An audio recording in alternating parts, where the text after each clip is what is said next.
Hello friends, my name is Mangesh Kulkarni आणि आजच्या या सेशनमध्ये आपण मार्च 2025 या महिन्याचं करंट अफेअर डिस्कस करणार आहोत। याच्या आधी आपण पार्ट 1 या महिन्याचा पार्ट 1 बघितलेला आहे। आता पार्ट 2 आपण बघणार आहोत आजच्या लेक्चरमध्ये आणि हे बीएमसी आता जी होणार आहे बीएमसी ची परीक्षा त्यासाठी अत्यंत महत्त्वाचं राहणार आहे। रिसेंट मधले करंट अफेअर्स ते जास्त करून विचारतात।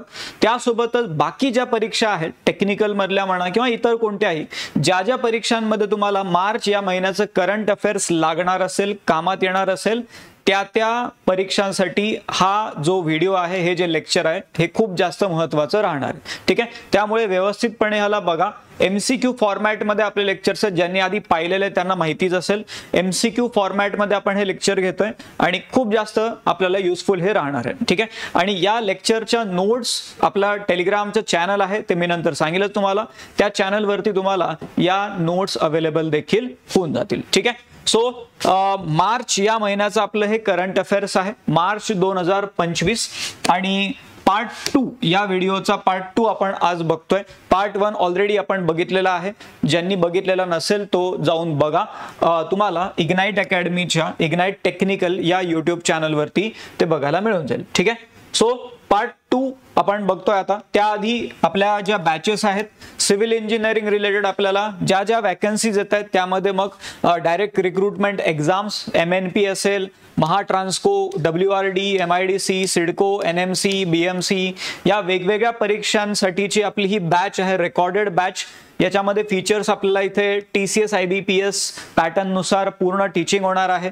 त्यानंतर ऑनलाइन टेस्ट सिरीज या बॅच मध्ये इन्क्लुडेड आहे। 20,000 पेक्षा जास्त MCQ कव्हर केले गेलेले आहेत। जे शिकवलं जाते त्याच्या हँड रिटन नोट्स देखील तुम्हाला अवेलेबल होत आहेत आणि त्यासोबतच प्रीवियस इयर क्वेश्चन्सचं ॲनालिसिस देखील त्यामध्ये दिलं जाते। इथे आपली फॅकल्टी टीम जी आहे ती दाखवलेली आहे आणि फीज इथे लिहिलेली आहे इन्क्लुडिंग GST आणि त्यासोबतच प्लस GST आहे। आणि जर तुम्हाला या बॅचला एनरोल करायचं असेल तर या नंबरवरती तुम्ही कॉन्टॅक्ट करू शकता। या व्हिडिओच्या डिस्क्रिप्शन मध्ये देखील तुम्हाला या इग्नाइट अकॅडमीच्या ॲपची आणि बाकी गोष्टींच्या लिंक मिळून जातील, तिथून देखील तुम्ही कनेक्ट करू शकता। ठीक आहे, त्यासोबतच रिसेंट मध्ये आपण जर बघितलं तर MPSC राज्यसेवा आणि त्यामध्ये आपल्याला या काही पोस्ट बघायला मिळतात, जसं MES आहे, ARTO आहे, फॉरेस्ट आहे आणि मग यासाठीची आपल्याला प्रिलिम्सची मराठी माध्यमातली आणि इंग्लिश माध्यमातली दोन्हीही बॅचेस आपल्याकडे आहेत, ते देखील तुम्ही चेक करू शकता। बोथ आर रेकॉर्डेड बॅचेस, त्याचे फीचर्स पण इथे दाखवलेले आहेत, पूर्णपणे सिलेबस कव्हर केला जाईल, prelims related specific study material तुम्हाला मिळणार आहे, टेस्ट सिरीज यामध्येच इन्क्लुडेड आहे, वेगळे लावायची गरज नाही आणि त्यासोबतच previous year question analysis video कधीही कितीही वेळेस बघता येतील। या सगळ्या गोष्टी तुम्हाला इथे बघायला मिळतात। फीज इथे दाखवलेली आहे। For more details you can contact on the number. ठीक आहे, सो आता आपण आपल्या बॅच बद्दल तर बोललो, आता आपण या मार्च महिन्यातल्या पार्ट 2 करंट अफेअर्सला सुरुवात करू। या आधी 50 प्रश्न आपण पार्ट 1 मध्ये बघितले होते, तिथून आता पुढे आपण याला कंटिन्यू करू। या सेशन मधला पहिला प्रश्न तुम्हाला स्क्रीनवरती दिसतोय, इंटरनॅशनल क्रिमिनल कोर्ट हे सध्या चर्चेमध्ये होतं, हे कुठे आहे? International criminal court is located in Paris France, Hague Netherland, Geneva Switzerland, Washington DC USA। कुठे आहे नेमकं हे? तर इंटरनॅशनल क्रिमिनल कोर्ट जे आहे, इंटरनॅशनल क्रिमिनल कोर्ट हे द हेग नावाचं एक शहर आहे नेदरलँड मध्ये, तिथे हे लोकेटेड आहे इंटरनॅशनल क्रिमिनल कोर्ट। त्याला ICC देखील म्हणलं जाते, क्रिकेटवाला ICC हे नाही आहे, राईट। आता हे चर्चेमध्ये का होतं? कारण फिलिपिनचे प्रेसिडेंट, फॉर्मर प्रेसिडेंट आहेत रॉड्रिगो ड्युटेर्टे यांना अरेस्ट केलं गेलेलं आहे मनिलामध्ये आणि त्यांना हेग नेदरलँडमध्ये या कोर्टामध्ये आणलं गेलेलं होतं। मग यांनी असं काय केलं होतं बा किंवा यांना एवढं शिक्षा दिली जाते? प्रेसिडेंट आहेत, फॉर्मर प्रेसिडेंट, तर त्यांच्यावरती चार्जेस काय आहेत? तर they are been accused of crime against humanity. त्यांनी त्या देशामध्ये फिलिपाईनमध्ये त्यांनी ड्रगच्या अगेन्स्ट जे वॉर तिथे लॉन्च केलं होतं, कॉन्ट्रोवर्शियल वॉर ऑन ड्रग्स, त्यामध्ये मोठ्या प्रमाणात लोकांच्या डेथ झाल्या होत्या असं म्हणलं गेलं होतं आणि हे 2016 ते 22 दरम्यान त्यांच्या काळामध्ये झालेलं होतं। त्यामुळे त्यांना इंटरनॅशनल क्रिमिनल कोर्टमध्ये तिथे आणलं गेलेलं होतं. ठीक आहे, ऑलरेडी अरेस्ट केलं गेलेलं होतं त्यांना. आणि मग त्या सगळ्यामध्ये हे ICC जे आहे, इंटरनॅशनल क्रिमिनल कोर्ट, हे चर्चेमध्ये आलेलं होतं. कुठे आहे तर हे हेग, नेदरलँडमध्ये आहे. बाकी अजून काही गोष्टी आपल्याला माहिती पाहिजे की हे इंटर गव्हर्नमेंटल ऑर्गनायझेशन आहे. म्हणजे ह्याचे जे मेंबर आहेत त्या मेंबर्सचे गव्हर्नमेंट यामध्ये पार्ट असतात, NGO वगैरे यामध्ये येत नाही. त्यानंतर याचं हेडक्वार्टर द हेग, नेदरलँडला आहे. त्यानंतर अजून एक असं कोर्ट असते ज्याला जागतिक न्यायालय म्हणू शकतो आपण, international court of justice, ICJ, that is international court of justice, जे युनायटेड नेशन्सच्या अंडर येते. मग ICJ आणि ICC यामध्ये फरक काय आहे तर ICJ मध्ये 2 राज्यांमध्ये किंवा 2 देशांमध्ये जर वाद चालू असेल तर त्याचा निवाडा केला जातो. सो डिस्प्यूट अमॉंग स्टेट्स हे ICJ मध्ये होते. पण जर 2 व्यक्तींमध्ये किंवा एखाद्या व्यक्तीशी रिलेटेड काही वाद असेल, इंडिव्हिज्युअल रिलेटेड, तर त्यासाठी ICC राहते. इंडिव्हिज्युअलसाठी ICC हे इंडिव्हिज्युअलसाठी राहते. So it is prosecution of individual, ते एक फीचर आपल्याला ICCचं बघायला मिळते. बऱ्याच परीक्षांमध्ये हा प्रश्न विचारला जातो.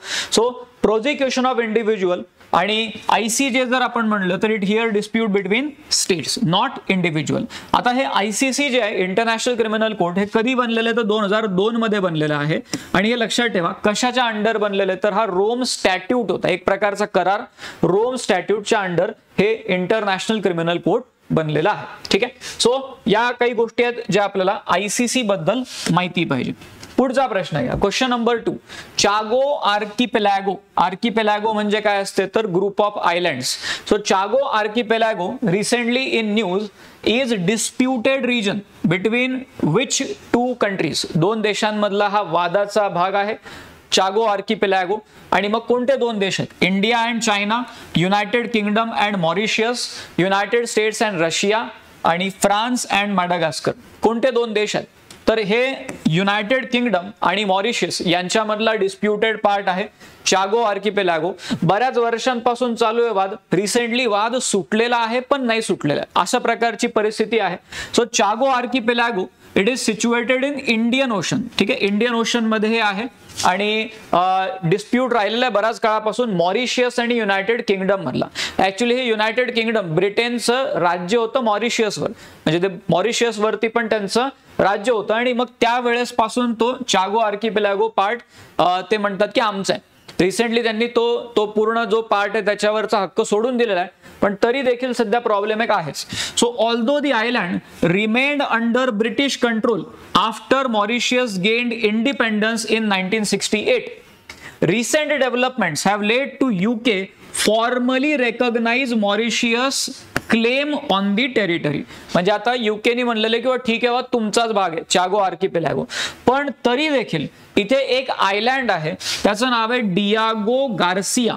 डियागो गार्सिया नावाचं आयलँड आहे जे UKनी त्यांच्या काळामध्ये USA ला 99 वर्षाच्या लीज वरती देऊन ठेवलेले, म्हणजे तिथं तुम्ही तुमचा मिलिटरी बेस बनवा म्हणून. मग आता UK जर म्हणतंय किंवा चागो आर्किपेलॅगो मॉरिशियसचं आहे, तर मग डियागो गार्सिया कोणाचं असेल, कारण ते तर UKनी USA ला देऊन ठेवलेलं आहे. त्यामुळे सध्या हा पूर्ण वाद जो आहे तो अजूनही सुटलेला नाहीये. ठीक आहे, मग 2-3 गोष्टी माहिती पाहिजे आपल्याला. चागो आर्किपेलॅगो मॉरिशियस आणि युनायटेड किंगडम मधला आहे वाद, इंडियन ओशन मधलं हे आर्किपेलॅगो आहे, आणि डियागो गार्सिया हे त्यामधलं एक आयलँड आहे. ठीक आहे, सो इथे नकाशामध्ये पण दाखवलेलं आहे आफ्रिका खंड दिसतोय, ऑस्ट्रेलिया, एशिया, त्यामध्ये इंडिया, आणि इथे मध्ये तुम्हाला चागो आर्किपेलॅगो बघायला मिळतं. ठीक आहे, सो इंडियन ओशन मधला हा आयलँडचा ग्रुप आहे. पुढचा प्रश्न घ्या, question number 3. Recently ministry of mines launched India's first auction of exploration licence in which city और इन विच प्लेस. सो सध्या मिनिस्ट्री ऑफ माइन्स आहे त्यांनी लॉन्च केलेलं आहे पहिलं ऑक्शन, एक्सप्लोरेशन लायसन्सचं पहिलं ऑप्शन सध्या लॉन्च केलं गेलेलं आहे. तर ते कुठे लॉन्च केलं गेलं? बोकारो, हजारीबाग, बालाघाट की गोवा, असे 4 ऑप्शन दिलेले आहेत. तर हे गोव्यामध्ये त्यांनी सगळ्यात पहिलं ऑप्शन तिथे घेतलेलं होतं एक्सप्लोरेशन लायसन्सचं. आता नेमकं हे काय आहे ते पण आपल्याला थोडक्यात माहिती पाहिजे, किंवा मिनिस्ट्री ऑफ माइन्सनी हे लॉन्च केलेलं आहे एक्सप्लोरेशन लायसन्सचं ऑप्शन. कधी? 13 मार्च 2025 ला, कुठे तर गोव्यामध्ये. आता हे झालं काय की आपला जो माइन्स रिलेटेड हा जो कायदा आहे MMDR अमेंडमेंट ऍक्ट 2023 तर हा जो MMDR ऍक्ट आहे याच्यामध्ये तिथे सांगितलं गेलेलं आहे किंवा जास्तीत जास्त प्रमाणात मिनरल एक्सप्लोरेशन करण्यासाठी इथे एक्सप्लोरेशन लायसन्सेस दिले जातील. म्हणजे सध्या हा जो कायदा आहे MMDR ऍक्ट अमेंडमेंट ऍक्ट 2023 या कायद्याअंतर्गत एक्सप्लोरेशन लायसन्सेस द्या असं सांगण्यात आलेलं आहे. आणि मग त्यासाठीचं पहिलं ऑप्शन जे आहे ते कुठे झालं तर गोव्यामध्ये झालं. ठीक आहे, हा तो पूर्ण मुद्दा होता. आणि मग या प्रश्नाचं उत्तर काय असणार आहे? ऑप्शन डी उत्तर असणार आहे गोवा. पुढचा प्रश्न question number 4. The initiative regulatory sandbox हा जो इनिशिएटिव्ह आहे हा कोणी सुरू केलेला आहे? It is started by NITI Aayog, SEBI, FICCI की RBI. 4 ऑप्शन दिलेले आहेत. तर हा जो रेग्युलेटरी सँडबॉक्स नावाचा इनिशिएटिव्ह आहे हा रिझर्व्ह बँक ऑफ इंडिया द्वारे सुरू करण्यात आलेला आहे. RBI इथे दिलेला आहे किंवा त्यातलं स्पेसिफिक कशासाठी तर फिनटेक म्हणजे finance technology. So fintech sector शी रिलेटेड आहे. So to foster the innovation in fintech sector RBI establish regulatory sandbox for fintech startups. कधी केलेलं आहे? 2019 मध्ये त्यांनी हा रेग्युलेटरी सँडबॉक्स सुरू केलेला होता. मग रेग्युलेटरी सँडबॉक्स जर 2019 मध्ये सुरू केला गेला तर आता कशाला विचारलं? करंट अफेअर्स मध्ये आता कशाला आलं? कारण रिसेंटली RBIचे जे गव्हर्नर आहेत त्यांचं नाव आहे संजय मल्होत्रा. यांनी ऑन टॅप इथे दिलेलं बघा डेडिकेटेड ऑन टॅप कोहर्ट हे इथे एस्टॅब्लिश केलेलं आहे या रेग्युलेटरी सँडबॉक्स मध्ये. म्हणजे या रेग्युलेटरी सँडबॉक्स मध्ये अजून एक इनिशिएटिव्ह घेतला गेलेला आहे त्याचं नाव आहे ऑन टॅप कोहर्ट. आता हा जो इनिशिएटिव्ह आहे हा कशासाठी आहे बघा? The new initiative is designed to promote innovation in areas that are related to climate change and sustainability with specific focus on addressing climate related financial risk and advancing sustainable finance solution. म्हणजे climate आणि finance या दोन गोष्टी जोडणारा हा initiative आहे ज्याचं नाव आहे ऑन टॅप कोहर्ट. जो कशामध्ये आहे तर त्या रेग्युलेटरी सँडबॉक्स मध्ये तो इनिशिएटिव्ह तिथे त्यांनी घेतलेला आहे. ठीक आहे, सो ऑन टॅप कोहर्ट म्हटलं की एन्व्हायरमेंट रिलेटेड काहीतरी आहे एवढं तरी आपल्याला क्लिक झालं पाहिजे. ठीक आहे, आणि मग हे कोणाच्या अंडर सगळं चालू आहे तर रिझर्व्ह बँक ऑफ इंडियाच्या अंडर हे चालू आहे. पुढचा प्रश्न question number 5. Dash mission launch by ISRO aimed to demonstrate space docking technology with small spacecraft. कोणतं मिशन आहे जे इस्रोनी लॉन्च केलेलं आहे जे कशासाठी आहे तर स्पेस डॉकिंगला डेमॉन्स्ट्रेट करण्यासाठी आहे. स्पेस डॉकिंगला option A SpaDeX, option B RISAT, option C XPoSat आणि ऑप्शन डी कार्टोसॅट 3. कोणता इनिशिएटिव्ह आहे जो स्पेस डॉकिंगला डेमॉन्स्ट्रेट करण्यासाठी रिसेंटली इस्रोनी तिथे इम्प्लिमेंट केलेला होता? त्याचं इनिशिएटिव्हचं नाव आहे स्पाडेक्स. ठीक आहे, स्पाडेक्स नावाचा इनिशिएटिव्ह आहे. स्पेस डॉकिंग एक्सपेरिमेंट असं त्याला आपण म्हणू शकतो. Space docking experiment. मग हा जो एक्सपेरिमेंट आहे तर 16 जानेवारी 2025 ला इस्रोनी इथे एक मेजर माइलस्टोन तिथे पार केलं होतं in space exploration by successfully docking 2 satellites. त्या 2 सॅटेलाइट होते ते डॉक केले होते त्यांनी SDX-01 आणि SDX-02. आणि मग हा जो इनिशिएटिव्ह आहे याच्याने काय झालेलं आहे तर एक कॉम्प्लेक्स डॉकिंग आणि डी डॉकिंग एक्सरसाइज जी आहे ती इस्रोनी कंप्लीट केलेली होती. आणि या रिलेटेड हा स्पाडेक्स नावाचा तो इनिशिएटिव्ह होता. मग त्या मिशनचं नाव काय होतं तर स्पाडेक्स नाव होतं. स्पेस डॉकिंग एक्सपेरिमेंट किंवा एक्सरसाइज आपण त्याला म्हणू शकतो. आणि हे डिसेंबर 30, 2024 ला स्पाडेक्स मिशन तिथे लॉन्च केलं गेलं होतं. हे मिशन जे लॉन्च केलं गेलं हे पोलार सॅटेलाइट लॉन्च व्हेकलनी त्यांनी लॉन्च केलेलं होतं. ऑब्जेक्टिव्ह तर आपण बोललोच की स्पेस डॉकिंग रिलेटेड ते ऑब्जेक्टिव्ह होतं. म्हणजे एक माहिती असू द्या स्पेस डॉकिंग म्हणलं की आपल्या लक्षात आलं पाहिजे की कोणतं मिशन रिसेंट मध्ये झालेलं आहे तर ते स्पाडेक्स नावाचं मिशन आहे. ठीक आहे, स्पेस डॉकिंग रिलेटेड स्पाडेक्स नावाचं हे मिशन आहे. ओके, पुढचा प्रश्न क्वेश्चन नंबर 6.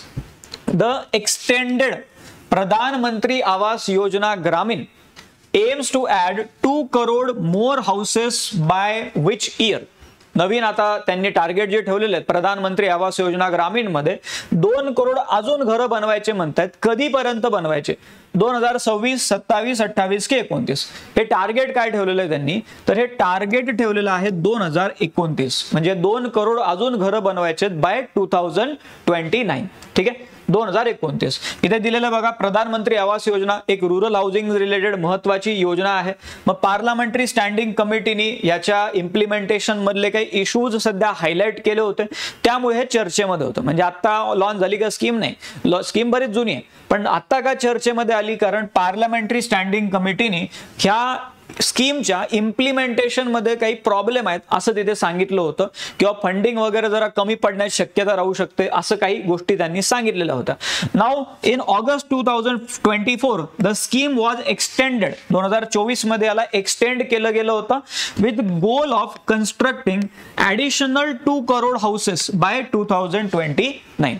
तो गोल त्यांनी तिथे ठेवलेला होता. 2029 पर्यंत जे काय ते 2029 पर्यंत करायचे. पुढचा प्रश्न, question number 7. Consider the following statements about Astra missile. Astra नावाची जी मिसाईल आहे त्याबद्दलचा प्रश्न आहे. It is beyond visual range surface to air missile. Beyond visual range surface to air missile, BVRSAM त्याला म्हणतात. त्यानंतर दुसरा स्टेटमेंट काय? It is developed by DRDO. आणि तिसरं काय आहे? Recently, its test launch was successfully conducted by Aeronautical Development Agency. असे 3 वाक्य दिलेले आहेत आणि कोणतं बरोबर आहेत असं ते म्हणतात. आता याच्यामध्ये दुसरा आणि तिसऱ्या मध्ये तर काही प्रॉब्लेम नाहीये, DRDOनी बनवलेला आहे. रिसेंटली टेस्ट लॉन्चिंग पण त्याचं झालेलं आहे, एरोनॉटिकल डेव्हलपमेंट एजन्सी द्वारे ते केलं गेलेलं आहे, त्यामध्ये काही प्रॉब्लेम नाही. बट ही सरफेस टू एअर नाहीये, तर ही एअर टू एअर मिसाईल आहे, म्हणजे हवेमधून हवेमध्ये फायर केली जाते. सो तशी ती मिसाईल आहे, त्यामुळे पहिलं वाक्य चुकीचं आहे. It is not surface to air, air to air आहे. दुसरं आणि तिसरं बरोबर आहे. कोणतं करेक्ट आहे? तर ऑप्शन बी 2 आणि 3 हे तुमचं करेक्ट आन्सर असायला पाहिजे. ठीक आहे, एरोनॉटिकल डेव्हलपमेंट एजन्सीने ते केलेलं होतं आणि मग त्यासाठी लाईट कॉम्बॅट एअरक्राफ्ट AFMK1 हे जे एअरक्राफ्ट आहे, LCA light combat aircraft AFMK1 याचा वापर तिथे केला गेला होता. चंडीपूर नावाचं जे ठिकाण आहे ओडिशामध्ये, चंदीपूर समुद्र किनारा येतो बे ऑफ बेंगॉलचा, सो त्या भागामधून त्यांनी टेस्ट लॉन्च केलेलं होतं.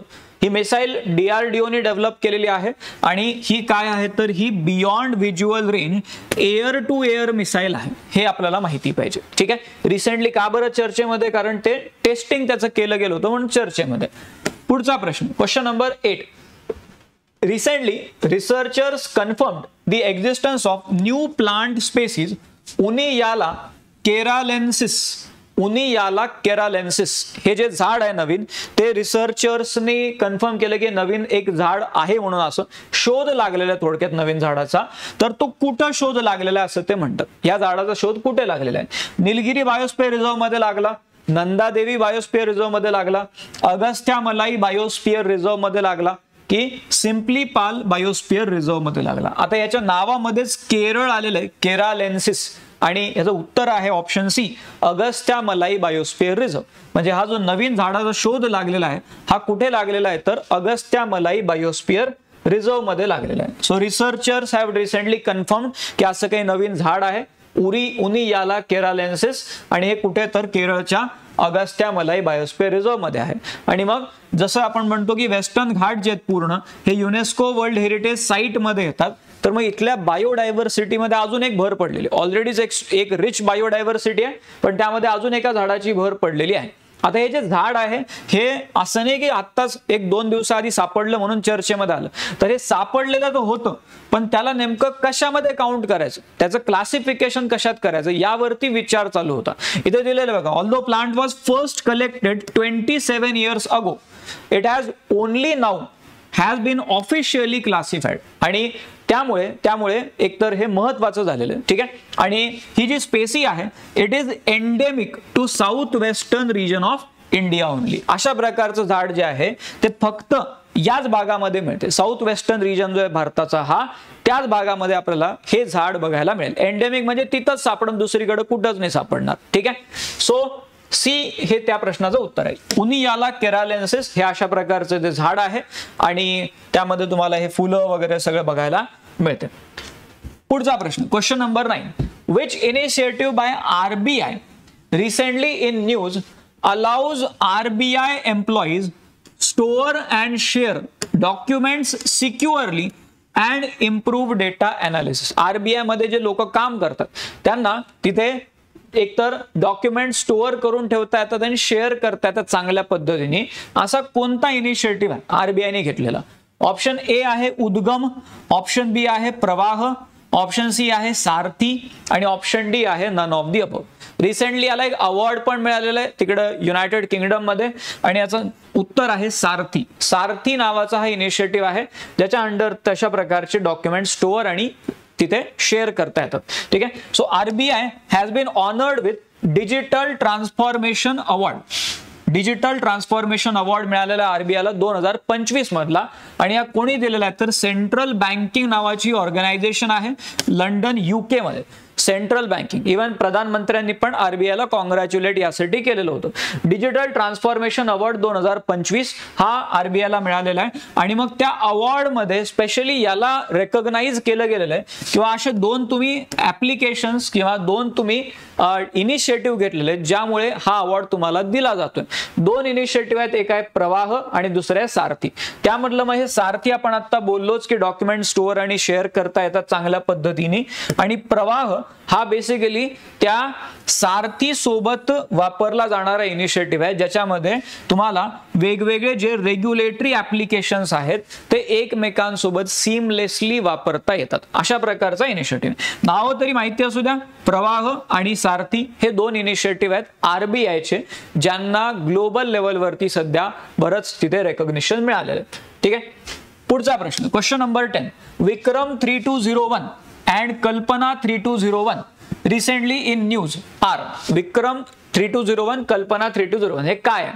नॅनो सॅटेलाइट आहे, सुपर कम्प्युटर आहे, मायक्रो प्रोसेसर आहे की रिसर्च रिएक्टर आहे? तर हे काय आहे तर नवीन इस्रोनी बनवलेले मायक्रो प्रोसेसर आहेत. ठीक आहे. इस्रोनी बनवलेले मायक्रो प्रोसेसर आहेत. ठीक आहे. सो इंडियन स्पेस रिसर्च ऑर्गनायझेशननी 32 बिट मायक्रो प्रोसेसर बनवलेले आहेत विक्रम आणि कल्पना या नावानी आणि हे स्पेस ऍप्लिकेशन्स मध्ये वापरले जाणार आहेत आणि पूर्णपणे हे इंडिजिनस आहेत म्हणजे बाहेरून कुठून काही आणलेलं नाहीये, आपलेच पूर्णपणे हे आपण स्वतः बनवलेलं आहे आणि यासाठी सेमी कंडक्टर लॅबोरेटरी चंदीगड मध्ये आहे त्याच्यासोबत कोलॅबोरेशन केलं गेलेलं आहे. स्पेस मध्ये ते मायक्रो प्रोसेसरचा वापर करता येईल असं त्यामध्ये सांगितलं गेलेलं आहे. पुढचा प्रश्न क्वेश्चन नंबर 11.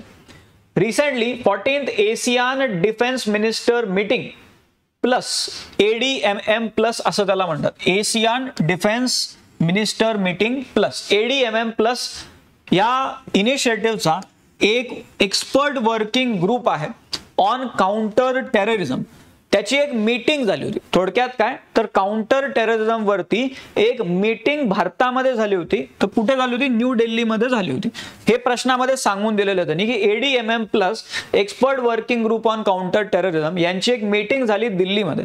तर या मीटिंगचे को चेअर कोण होते? दोन देश मिळून ह्याचे चेअरपर्सन होते किंवा मेन जे हेड आहेत हे दोन देश होते.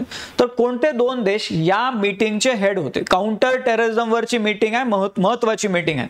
तर India and Japan, India and Philippines, India and Malaysia, India and Indonesia. Bharat तर होतं, भारतामध्ये मीटिंग आहे, भारत असणार, पण दुसरा कोणता देश होता मग? तर ऍक्च्युअल मध्ये मलेशिया होता. इंडिया अँड मलेशिया हे दोन को चेअर होते. ठीक आहे. ADMM प्लस मीटिंग जी झाली न्यू दिल्लीमध्ये त्याचे चेअर कोण होते तर इंडिया आणि मलेशिया हे त्याचे चेअर होते.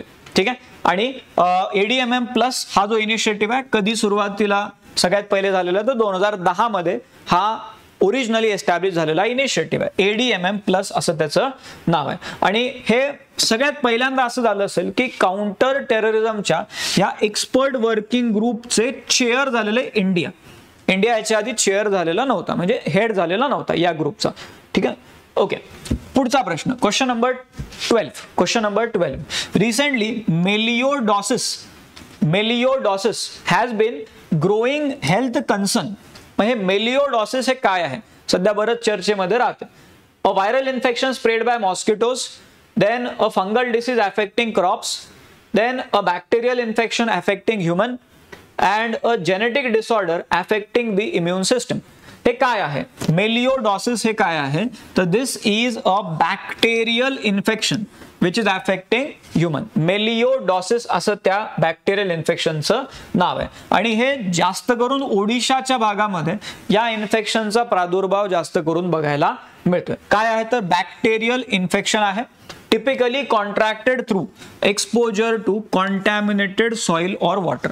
जर माती दूषित असेल किंवा पाणी दूषित असेल तर त्यामधून हा बॅक्टेरिया माणसांपर्यंत पोहोचतोय असं ते म्हणतात. ठीक आहे. सो मेलिओडॉसिस काय तर बॅक्टेरियल इन्फेक्शन आहे, हे एक आपल्याला माहिती पाहिजे. क्वेश्चन नंबर 13 बघा.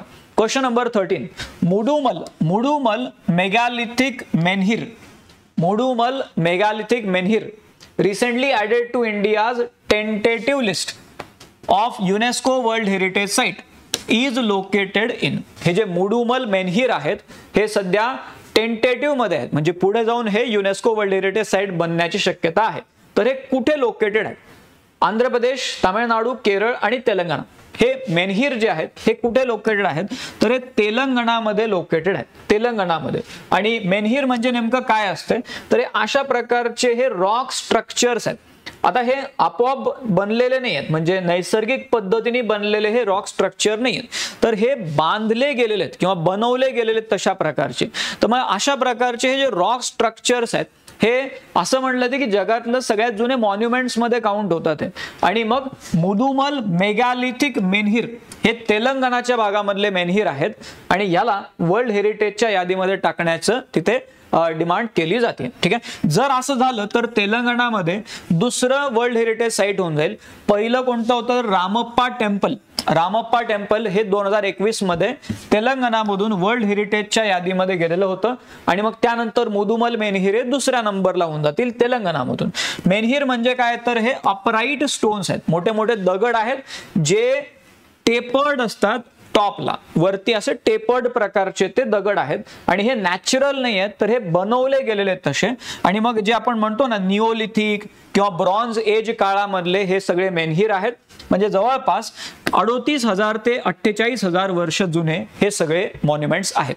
त्यामुळे याला वर्ल्ड हेरिटेज मध्ये ऍड करण्याची चर्चा तिथे होती. ठीक आहे. सो मेन्हीर म्हणलं की कुठले तर तेलंगणामधले हे मेन्हीर आहेत हे आपल्याला माहिती पाहिजे.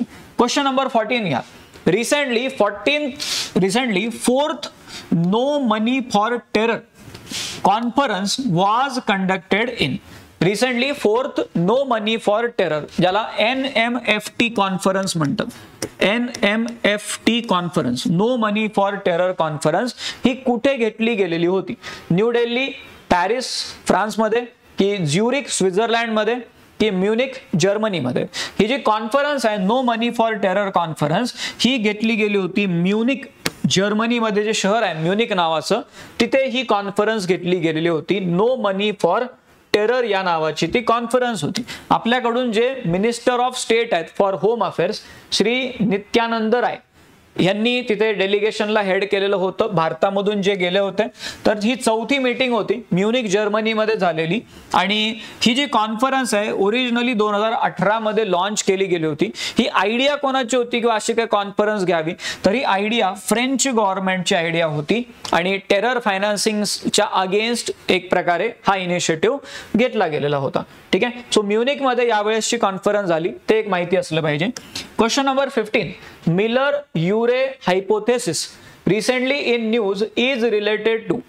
मिलर-युरे हायपोथेसिस हे कशाशी रिलेटेड आहे? सध्या चर्चेमध्ये आलेलं आहे. Evolution of human ancestors, formation of black holes, origin of life on earth and climate change and global warming.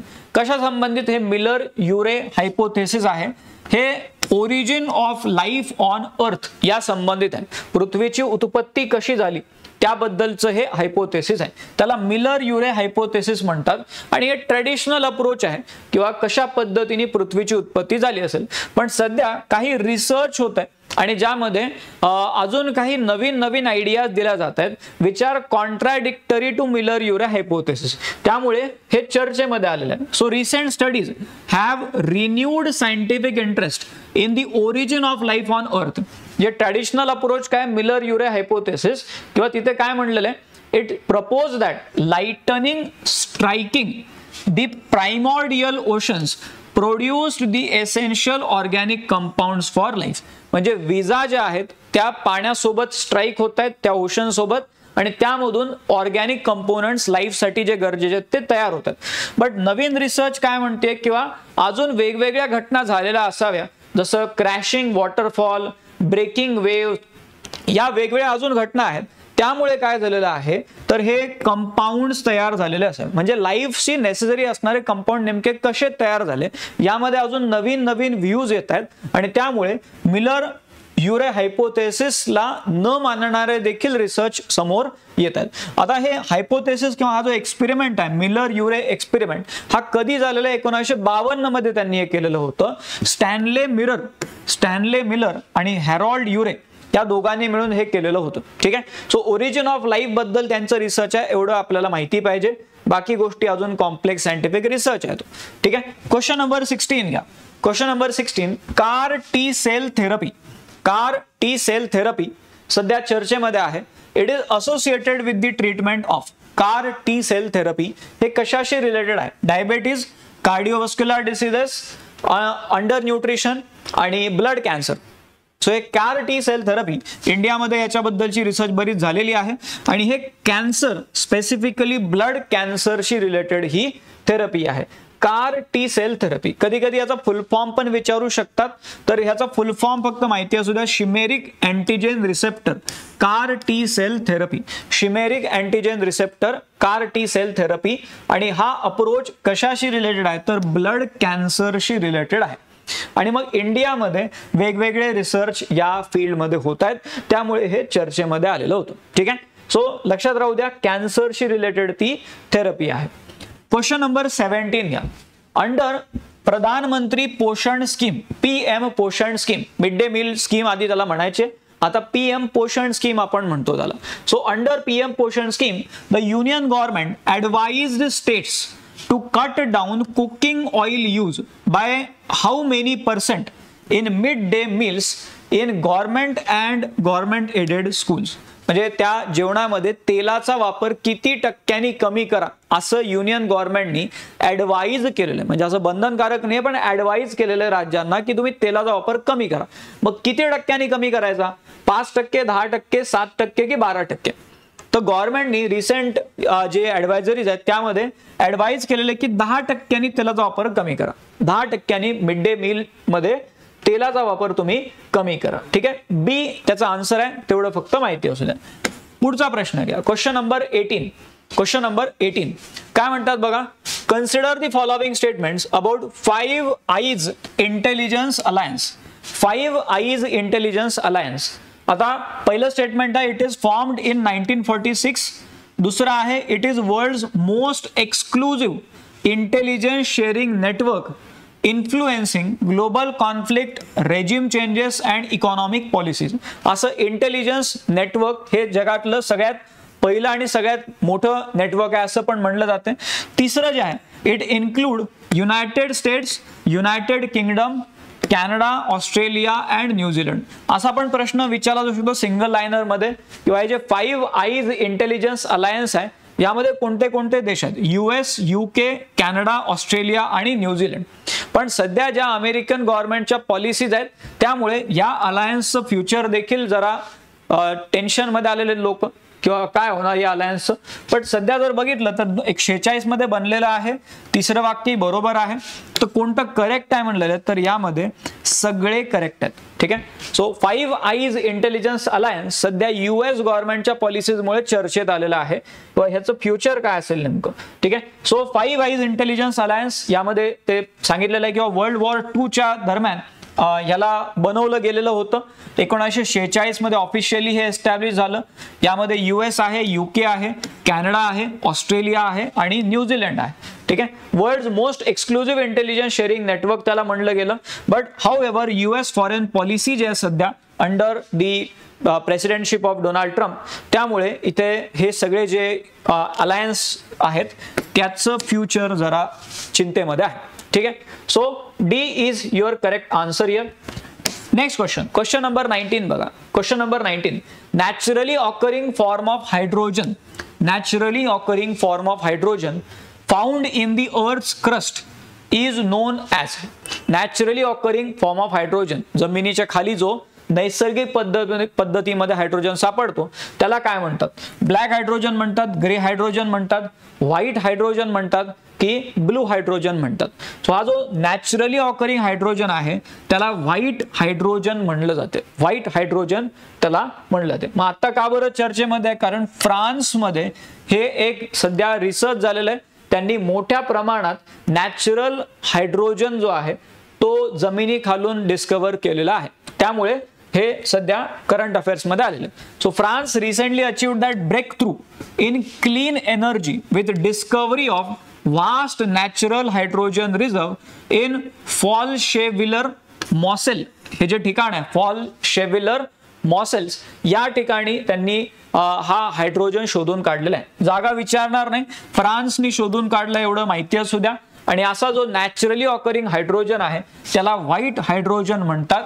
आणि बाकी गोष्टी तर त्यामध्ये दिलेल्या आहेत की असं इंडस्ट्रीमध्ये बनवावं लागत नाही, याला नैसर्गिक पद्धतीनेच तो तुम्हाला मिळतो. त्यामुळे सस्टेनेबल डेव्हलपमेंटच्या कॉन्टेक्स्ट मध्ये पण महत्वाचं होऊन जाईल. ठीक आहे. Question number 20. Recently 38th session of International Seabed Authority was held in which place? 30th meeting झालेली, 38th सेशन झालेलं इंटरनॅशनल सीबेड ऑथॉरिटीज. हे कुठे झालं? ऑप्शन ए वॉशिंग्टन डीसी मध्ये झालं, ऑप्शन बी जकार्ता, ऑप्शन सी नैरोबी की ऑप्शन डी जमैका. तर हे जे सेशन आहे हे जमैकामध्ये झालं. इथेच त्या इंटरनॅशनल सीबेड ऑथॉरिटीचं हेडक्वार्टर पण आहे, तिथे हे सेशन झालेलं होतं. ठीक आहे. 38th सेशन हे कुठे झालेलं आहे? तर जमैकामध्ये झालेलं आहे. 17 मार्च 2025 रोजी हे सेशन घेतलं गेलेलं होतं. Established in 1994. कधी बनलेलं आहे? इंटरनॅशनल सीबेड ऑथॉरिटी 1994 मध्ये बनलेलं आहे आणि त्याचं हेडक्वार्टर किंगस्टन या ठिकाणी आहे. किंगस्टन म्हणजे कुठं आलं? ते कॅरिबियनच्या भागामध्ये, जमैकामध्ये किंगस्टन हे ठिकाण आहे.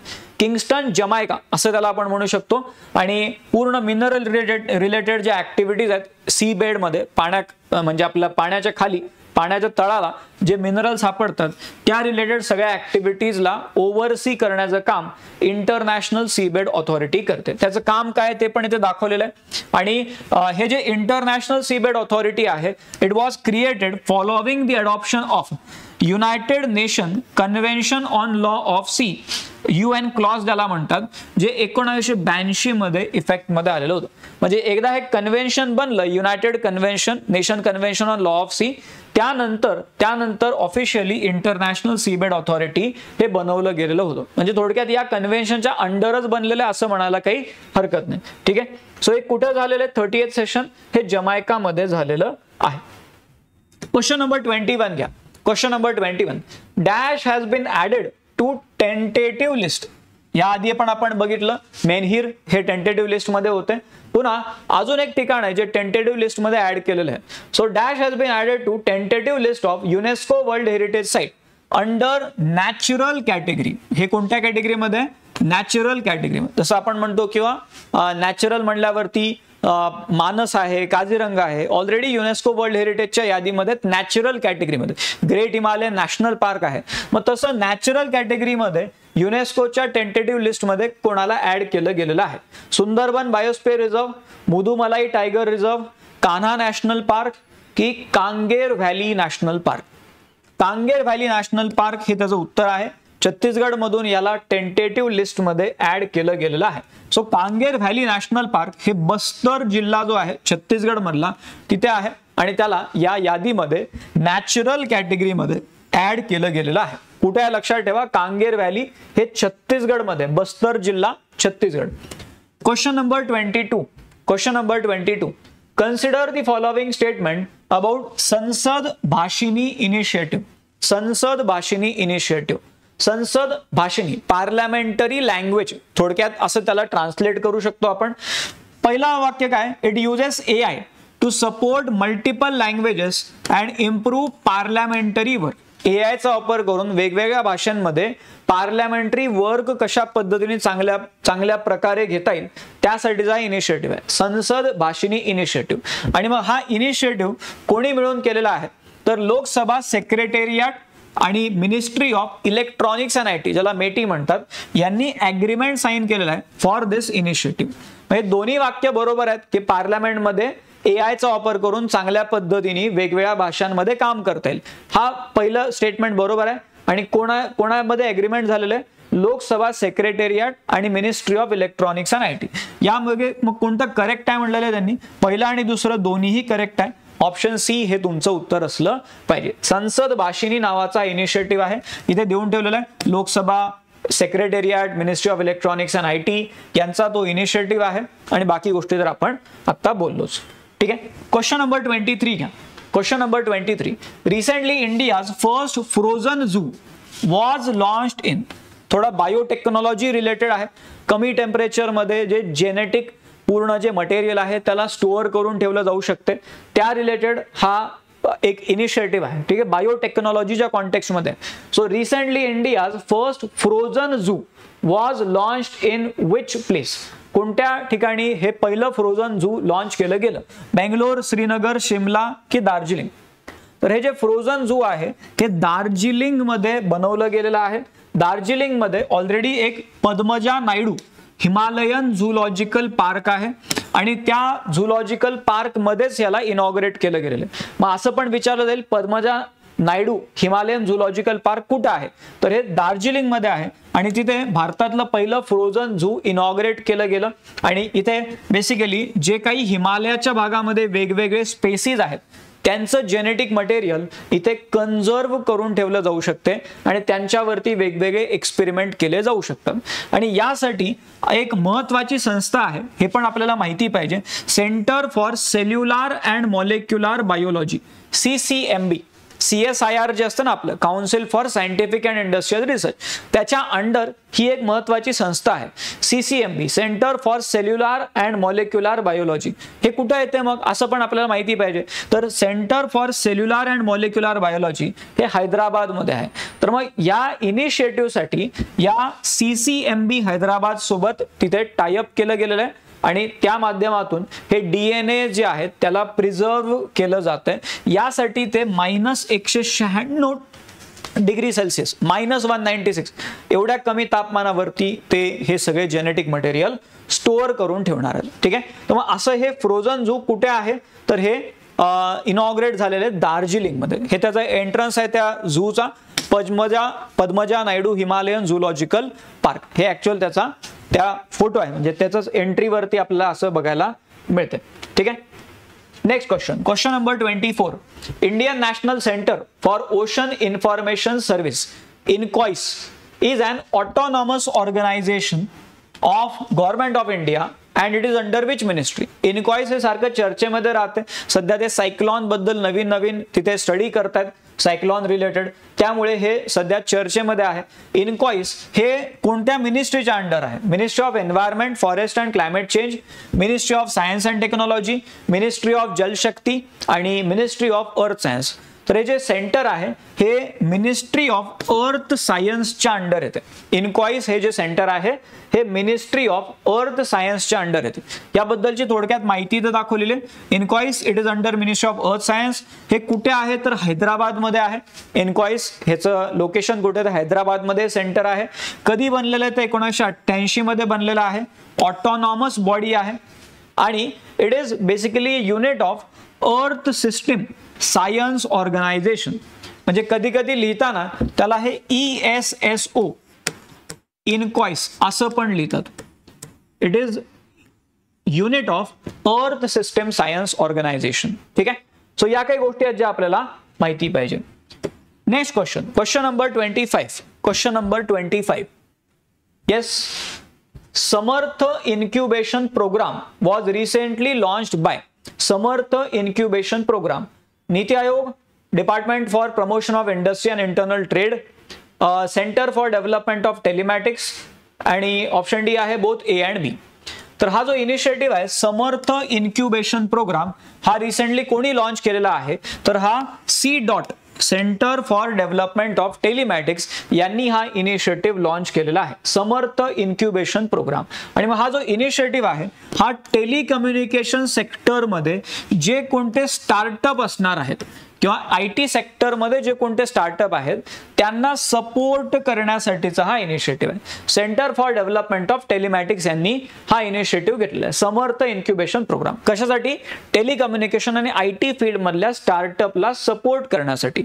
आणि यासाठी त्यांनी कोलॅबोरेट केलेलं आहे किंवा पार्टनरशिप केलेली आहे with software technology park of India.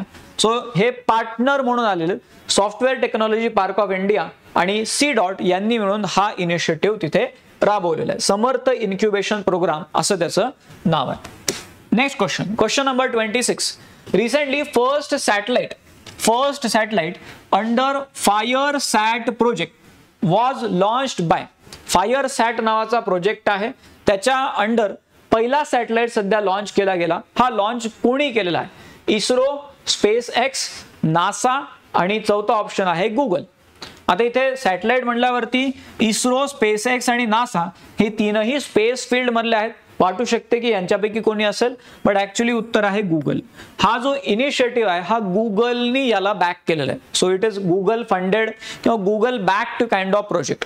आणि हा जो प्रोजेक्ट आहे FireSat म्हणजे जे आजकाल होतं ना फॉरेस्ट फायर, सगळ्या ज्या फॉरेस्ट फायरच्या घटना होतात, वणवा लागणं म्हणतात जंगलामध्ये, मग त्याला डिटेक्ट करण्यासाठी थोडक्यात हे सॅटेलाइट वापरले जातात.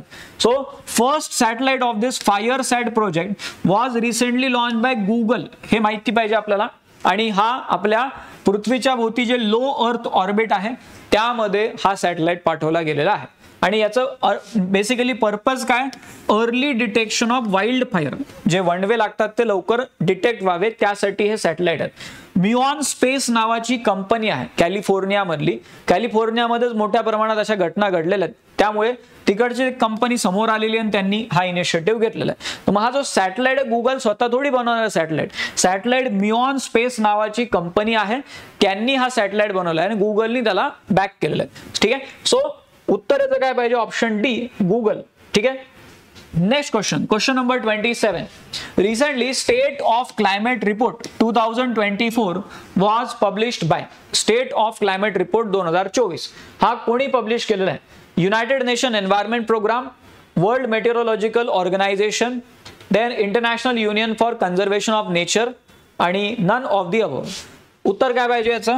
World meteorological organisation. WMO चा हा इनिशिएटिव्ह आहे. स्टेट ऑफ क्लायमेट रिपोर्ट 2024 कोणी? तर वर्ल्ड मेटेरोलॉजिकल ऑर्गनायझेशन. तेवढं फक्त माहिती असू द्या कोणी पब्लिश केलेलं आहे, तर WMO नी त्याला पब्लिश केलेलं आहे. Next question number 28. सध्या जे आपलं नवीन एज्युकेशन पॉलिसी आहे 2020 त्याच्या कॉन्टेक्स्टमध्ये हा जो शब्द आहे, ही जी टर्म आहे, ही बरीच चर्चेमध्ये राहते. So in the context of recent development in education, what is अपार? अपारचा फुल फॉर्म काय ते आपल्याला माहिती पाहिजे. आणि याच्यामध्ये ऑप्शन काय काय बघा. Automated permanent academic account registry. Option B academic performance and assessment registry. Option C all purpose academic achievement repository. आणि option D academic progress and accreditation record. अशा 4 ऑप्शन दिलेले आहेत. आणि अपार काय आहे? तर हे ऑप्शन ए आहे याचं उत्तर. अपारचा full form automated permanent academic account registry. ठीक आहे. न्यू एज्युकेशन पॉलिसीच्या अंडर सध्या बरंच चर्चेमध्ये राहते अपार.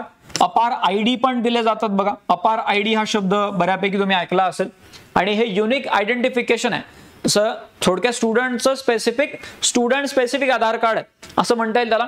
So it is an identification number to student. म्हणजे याच्याने काय होऊ शकते तर पूर्ण ट्रान्झिशन सोपे होऊ शकतात. म्हणजे एका कॉलेजमधून दुसऱ्या कॉलेजमध्ये जाताना जे ट्रान्झिशन आहे ते सोपं होऊ शकते. So transition between educational institution हे स्मूथ होण्यासाठी अपार ID राहतो. आणि सध्या ओरिजिनली काय सांगितलेलं होतं की अपार ही जी सिस्टीम आहे अपारवाली ही ऑफिशियली व्हॉलंटरी म्हणून सांगितली गेली होती. म्हणजे कोणाला करायचं तर करा इम्प्लिमेंट, नाही करायचं नका करू. सो अपार सिस्टीम हे व्हॉलंटरी म्हणलं गेलं होतं. बट राईट नाव हा चर्चेमध्ये काय? कारण there is increasing pressure on parent and school to suggest a push toward widespread adoption of this APAAR system. म्हणजे आधी व्हॉलंटरी म्हणले होते पण आता थोडक्यात ते त्याला बरंच कंपल्सरी टाईपचं करतात. ठीक आहे. सो अपार त्याचा फुल फॉर्म आपल्याला विचारला जाऊ शकतो आणि न्यू एज्युकेशन पॉलिसीच्या कॉन्टेक्स्टमध्ये तो महत्वाचा आहे. Next question number 29. International day of forest हा अॅन्युअली कोणत्या दिवशी सेलिब्रेट किंवा ऑब्झर्व केला जातो? International day of forest 17 March, 12 March, 21 March की 15 मार्च? मार्च महिन्यात असतो, पण कोणत्या दिवशी असतो? तर हा जो इंटरनॅशनल डे ऑफ फॉरेस्ट आहे हा 21 मार्च या दिवशी तिथे ऑब्झर्व केला जातो. दरवर्षी 21 मार्चला असतो इंटरनॅशनल डे ऑफ फॉरेस्ट. आणि मग 21 मार्च हे तर आपण बोललोच, बट या वर्षी 2025 मध्ये थीम लक्षात ठेवा, फॉरेस्ट अँड फूड असं त्या थीमचं नाव आहे. Forest and food. Forest and food 2025 ची ही थीम आहे या इंटरनॅशनल डे ऑफ फॉरेस्टची. आणि मग त्यामध्ये फूड सिक्युरिटी, न्यूट्रिशन, फॉरेस्ट यांचा जो संबंध आहे तो तिथे अधोरेखित केला गेलेला आहे. ठीक आहे. आता 21 मार्चच का बरं? 21 मार्च हाच दिवस का निवडला गेला? कारण या दिवशी जॉग्रफीमध्ये तुम्ही वाचता स्प्रिंग इक्विनॉक्स असते. स्प्रिंग इक्विनॉक्स असते नॉर्दर्न हेमिस्फिअर मध्ये आणि साऊदर्न हेमिस्फिअर मध्ये ऑटम इक्विनॉक्स असते. आणि मग हा जो एक दिवस आहे या दिवशी आपण बघतो की बॅलन्स जो आहे नेचर मधला आणि renewal of ecosystem in nature, म्हणजे या गोष्टी तिथे होत राहतात. म्हणजे ऋतू बदलत राहतात, वेगवेगळ्या भौगोलिक घटना ज्या आहेत त्या तिथे बदलत राहतात आणि त्यामुळे निसर्गामध्ये एक नवीन सुरुवात होऊ शकते या दिवसापासून. आणि म्हणून त्याला 21 मार्चला तिथे इंटरनॅशनल डे ऑफ फॉरेस्ट म्हणून तिथे ऑब्झर्व केलं जाते. ठीक आहे. Next question number 30. Dog faced water snake हा जो एक साप आहे, dog faced water snake, scientifically known as Cerberus rynchops हे त्याचं सायंटिफिक नाव आहे. It was recently recorded for the first time in which location? कुठे ह्याला रिसेंटली रेकॉर्ड केलं गेलेलं आहे dog faced water snake? Chhattisgarh, Meghalaya, Assam की केरळ? रिसेंटली याला रेकॉर्ड केलं गेलेलं आहे आसाम मध्ये. ठीक आहे. हा जो साप आहे याला आसाम मध्ये रेकॉर्ड केलं गेलेलं आहे. ठीक आहे. ते दाखवलेलं आहे. आसाम मध्ये नलबारी डिस्ट्रिक्ट आहे तिथे याला रेकॉर्ड केलं गेलेलं आहे. फक्त प्रॉब्लेम असा आहे की हा जो साप आहे हा जनरली कोस्टल इकोसिस्टीम मध्ये बघायला मिळतो आणि त्यातलं ब्रॅकिश वॉटर जे असते, ना जास्त खारं ना जास्त गोड, मध्यम प्रमाणातलं जे पाणी आहे, सो त्या पाण्यामध्ये जास्त करून हा साप आपल्याला बघायला मिळतो. पण मग इथं सापडल्यामुळे लोक अजून अभ्यास करतात त्याच्यावरती, किंवा हा आतापर्यंत तर फक्त किनाऱ्याच्या भागातच सापडता, इथं कसं काय आला? त्या नलबारी डिस्ट्रिक्ट मध्ये, कारण आसाम मध्ये कुठं आसपास समुद्र नाहीये, त्यामुळे इथं सापडल्यामुळे जरा अजून क्युरिओसिटी वाढलेली आहे. ठीक आहे. So dog faced water snake असा तो साप आहे. डॉग फेस्ड वॉटर स्नेक त्याचं नाव आहे. इथं बघूनच भीती वाढली, बट हा साप आसाम मध्ये सापडलेला आहे. ठीक आहे. क्वेश्चन नंबर 31 घ्या. Question number 31. As per world happiness report 2025 India is ranked at which position? इंडियाचा रँक काय वर्ल्ड हॅपीनेस रिपोर्ट मध्ये? व्हेरी इंपॉर्टंट, डायरेक्टली विचारलं जाऊ शकते. 95, 105, 112 की 118? तर आता जी रँकिंग आहे 2025 मधली त्यामध्ये भारताचा रँक 118 आहे. ठीक आहे. 118. आता हे यामधले डिटेल्स आपल्याला इथे दिसत आहेत. वर्ल्ड हॅपीनेस रिपोर्ट सगळ्यात पहिले तर कोण याला पब्लिश करते? Wellbeing research centre. हे कुठे आहे? ऑक्सफर्ड युनिव्हर्सिटीमध्ये आहे. त्यांच्याद्वारे ह्याला पब्लिश केलं जाते. आता या वेळेसच्या लिस्टमध्ये फिनलँड 1 नंबरला आहे. 1 नंबरला कोण आहे? फिनलँड आहे. त्यानंतर मग 2 नंबरला डेन्मार्क आहे. 3 नंबरला आईसलँड आहे आणि 4 नंबरला स्वीडन आहे. पहिले 4 तरी हे असे आहेत: फिनलँड, डेन्मार्क, आईसलँड आणि स्वीडन. सगळ्यात अनहॅपी देश कोणता, म्हणजे शेवटच्या नंबरला कोणता आहे? अफगाणिस्तान. हा अनहॅपीएस्ट कंट्रीमध्ये अफगाणिस्तान तो देश शेवटच्या नंबरला इथे दिसतोय. भारताचा रँक किती आहे? टोटल 147 देश आहेत, त्यापैकी भारताचा रँक 118 आहे. ठीक आहे. सो या काही गोष्टी आहेत ज्या आपल्याला माहिती पाहिजे. Next question number 32. Question number 32. Prestigious Stockholm water prize was awarded to. Stockholm water prize हे कोणाला दिलं गेलं?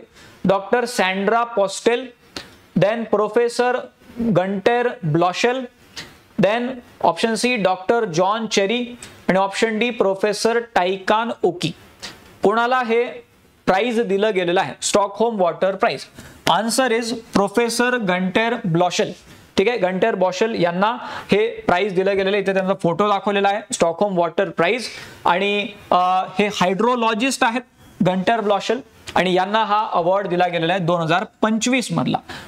यांना का बरं दिला? कारण त्यांचं फ्लड रिस्क मॅनेजमेंट आणि वॉटर रिसोर्स इंजिनिअरिंग मध्ये मोठं योगदान राहिलेलं आहे. ठीक आहे, गंटर ब्लॉशेल यांना तो प्राइज तिथे तो अवॉर्ड मिळालेला आहे. Next question number 33. Nikshay Poshan योजना is government run scheme that provide financial support to patients of which disease for their nutritional need. कोणत्या आजारासाठी न्यूट्रिशन नीड म्हणून काही फायनान्शियल सपोर्ट या स्कीमच्या अंडर दिला जातो. निक्षय पोषण योजना. डेंगी, ट्युबरक्युलोसिस, मलेरिया की लेप्रसी. आता निक्षय तो क्षय रोग ज्याला आपण म्हणतो तो ट्युबरक्युलोसिस आहे. So it is related to TB, जे आपण 2025 चं टार्गेट ठेवलेलं आहे टीबी एलिमिनेट करण्याचं. त्यामध्ये या स्कीमचा खूप मोठा रोल आहे, निक्षय पोषण योजना. आणि मग उत्तर याचं काय पाहिजे? Option B, tuberculosis. चर्चेमध्ये काय होतं, कारण recently Gujarat successfully achieved 95% of target set by NITI Aayog for tuberculosis registration and treatment success. जवळपास जेवढे टार्गेट ठेवलेले त्यापैकी 95% तिथे फुलफिल केलेले आहेत गुजरातनी, आणि त्यामुळे हे करंटमध्ये आलेलं होतं. आणि ओव्हरऑल तिथे गुजरातमध्ये नेमकं असं काय केलेलं होतं त्यांनी की हे टार्गेट त्यांचे फुलफिल झाले. तर गुजरातमध्ये त्यांनी ही जी योजना आहे निक्षय पोषण योजना याला चांगल्या पद्धतीने इम्प्लिमेंट केलेलं होतं. आणि ही जी स्कीम आहे मग Nikshay Poshan Yojana, it is part of national tuberculosis elimination programme. ठीक आहे, हा आपला प्रोग्राम आहे नॅशनल ट्युबरक्युलोसिस एलिमिनेशन प्रोग्राम. त्याचा भाग म्हणून ही योजना आहे. आणि यामध्ये फायनान्शियल इन्सेंटिव्ह दिला जातो of ₹1000 per month to each notified TB patient throughout their anti TB treatment. म्हणजे जोपर्यंत त्यांची ट्रीटमेंट चालू आहे तोपर्यंत त्यांना दर महिन्याला ₹1000 एवढा फायनान्शियल इन्सेंटिव्ह या निक्षय पोषण योजनेच्या अंतर्गत दिला जातो. ठीक आहे, सो ट्युबरक्युलोसिस रिलेटेड आहे ते आपल्याला माहिती पाहिजे. Next question number 34. What was the primary focus of exercise Sea dragon 2025? कशाशी रिलेटेड होती exercise Sea dragon 2025? Option A, humanitarian assistance. Option B, anti submarine warfare. Option C, maritime search and rescue. आणि option D, amphibious assault tactics. कशाशी related होत आहे C dragon 2025? हे anti submarine वॉरफेअरशी related होतं. यावेळेसचा जो हा एक्सरसाइज होता याचा फोकस काय होता तर अँटी सबमरीन वॉरफेअर. याबद्दल आपल्याला काही गोष्टी माहिती पाहिजे. सी ड्रॅगन 2025 ही एक नेव्हल एक्सरसाइज आहे आणि अँटी सबमरीन वॉरफेअर वरती फोकस त्या एक्सरसाइजचा राहतो. त्यामध्ये 4 मार्च 2025 ला ही सुरू झालेली होती exercise off the coast of Guam.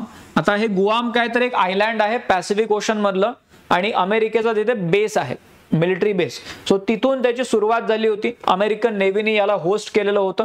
आणि यामध्ये तुम्हाला 4 ते 5 महत्वाचे देश बघायला मिळतात. एक US तर आहेच, सी ड्रॅगन 2025 या एक्सरसाइजचा पार्ट.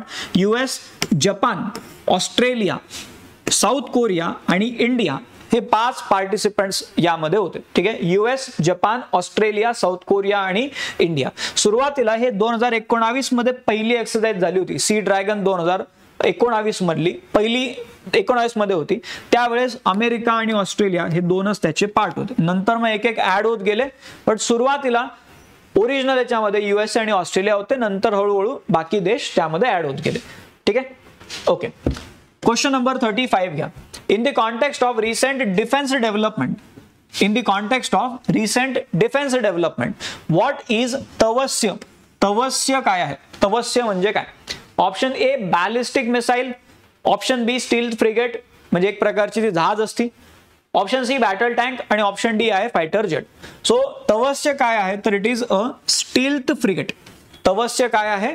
स्टील्थ फ्रिगेट आहे. ठीक आहे. So India mark significant milestone in naval capability जेव्हा आपण लॉन्च केलं हे stealth frigate Tavasya, INS Tavasya त्याला म्हणतो आपण, INS तवस्य 22 मार्च 2025 ला गोवा शिपयार्ड लिमिटेड मध्ये त्याला इनॉग्रेट केलं गेलं. आणि तवस्य हे नाम कुठून दिलं गेलं तर महाभारतामध्ये जे भीम आहेत, भीमाची गदा आपण म्हणतो ना, जे भीम होते त्यांची जी गदा होती त्या गदेचं नाव तवस्य होतं. आणि मग इट सिग्निफाय स्ट्रेंथ.